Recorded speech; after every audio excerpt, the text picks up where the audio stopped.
A final blessing, Pope Francis's last Easter. The Vatican announced the death of Pope Francis at the age of 88 on April 21, 2025. The news brought to a close a papacy marked by humility, compassion, and a deep commitment to social justice. Just one day prior, the world witnessed the Pope's final public appearance on Easter Sunday. A frail figure in a wheelchair, Pope Francis blessed the faithful gathered in St. Peter's Square. His voice, weakened by recent illness, was barely a whisper. Archbishop Diego Ravelli delivered the traditional Urbi et Orbi address on the Pope's behalf. Despite his visible weakness, the Pope's spirit shone through. He greeted the crowds from the Pope-mobile after Mass. This marked his first such appearance since recovering from a serious bout of pneumonia. The Pope's Easter message, read by Archbishop Ravelli, offered a message of hope and peace to a world grappling with conflict and uncertainty. He called for an end to violence and urged people of all faiths to work together for a more just and compassionate world. His words resonated deeply with the millions who heard them, a testament to his enduring legacy as a global advocate for peace and understanding. The sight of the ailing pontiff, bravely carrying out his duties, left an indelible mark on all who witnessed it.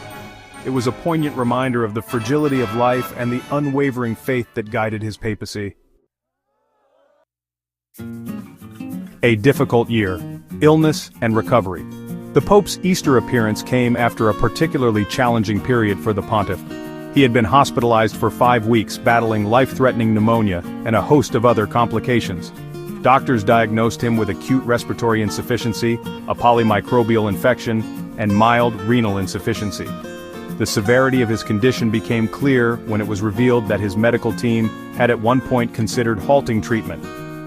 The Pope's age and the complex nature of his illnesses made for a precarious situation. However, he rallied, showing remarkable resilience and a determination to return to his duties.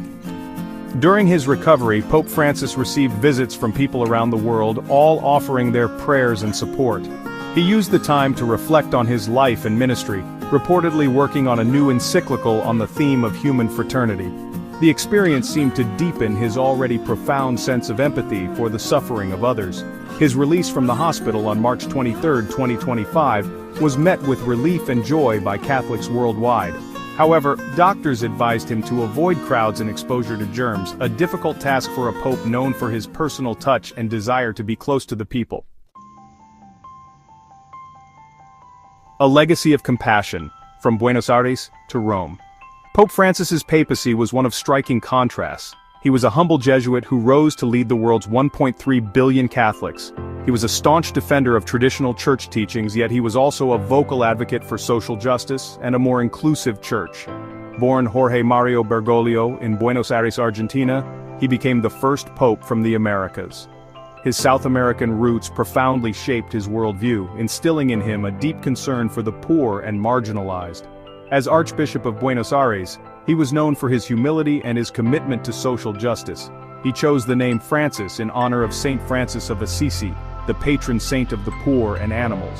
This choice signaled his intention to lead a church that was more focused on the needs of the less fortunate. Throughout his papacy, he consistently challenged the church to be a poor church for the poor.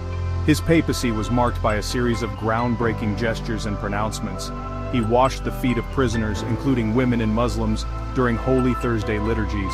He called for greater acceptance of LGBTQ+ individuals within the church, famously saying, "Who am I to judge?" He made environmental protection a key priority, publishing his landmark encyclical Laudato Si, which called for urgent action on climate change. A global shepherd, Francis's impact on the world stage. Pope Francis's impact extended far beyond the walls of the Vatican. He emerged as a global moral leader, speaking out on issues ranging from climate change to income inequality to the refugee crisis. His words carried a moral authority that transcended religious boundaries, resonating with people of all faiths and none. He played a pivotal role in brokering the historic rapprochement between the United States and Cuba. He met with world leaders from all corners of the globe, urging them to find peaceful solutions to conflicts and to work together for the common good. His efforts earned him widespread respect and admiration, even from those who disagreed with him on theological matters. His meeting with U.S. Vice President J.D. Vance before Easter Mass was a testament to his commitment to dialogue and reconciliation. Vance, a Catholic, had previously clashed with the Pope over the Trump administration's immigration policy. The meeting, though brief, symbolized the Pope's belief in the power of engagement and his willingness to reach out to those with differing views. Pope Francis's death leaves a void in the Catholic Church and on the world stage. He will be remembered as a Pope of the poor, a champion of peace, and a voice of conscience in a troubled world. His legacy of compassion